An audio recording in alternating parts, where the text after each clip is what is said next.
This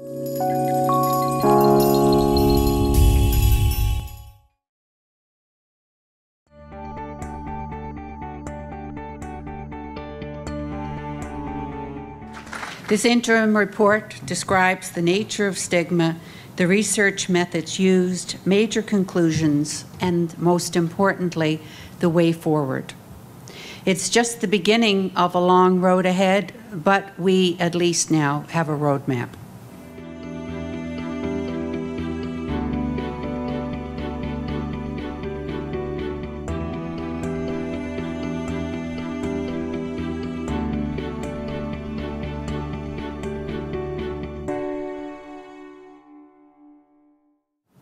Social prejudice has broad and egregious effects on the lives of and the life opportunities for people living with a mental illness. Let me quote, "It is experienced as more long-lasting, life-threatening, and more disabling than the mental health problem itself."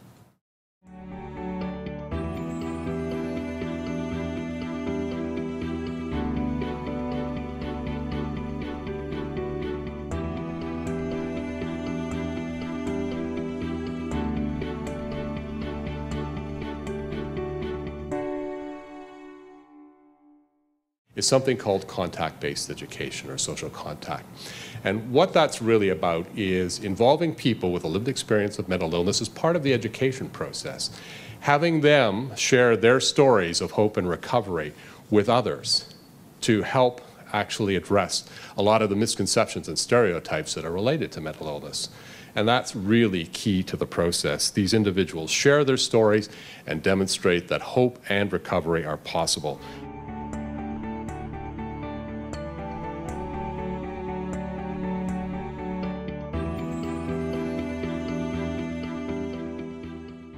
A lot of work into training our speakers and rolling that out.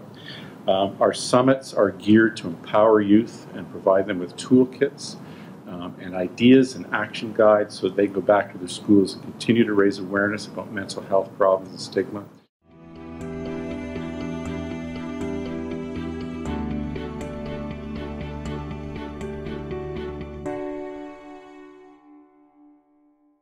We've been to Carlton, we've been to King's College at Dalhousie, we've been to UBC, and we give presentations to journalism students to really try to encourage them to write more sensitively about mental illness.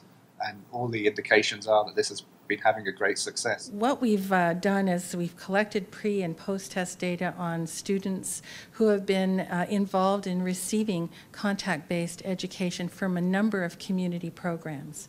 These are programs that have entrance into schools, they have speakers, they go in, the speakers teach the students what it's like to have a mental illness, and more importantly, what it's like to model recovery.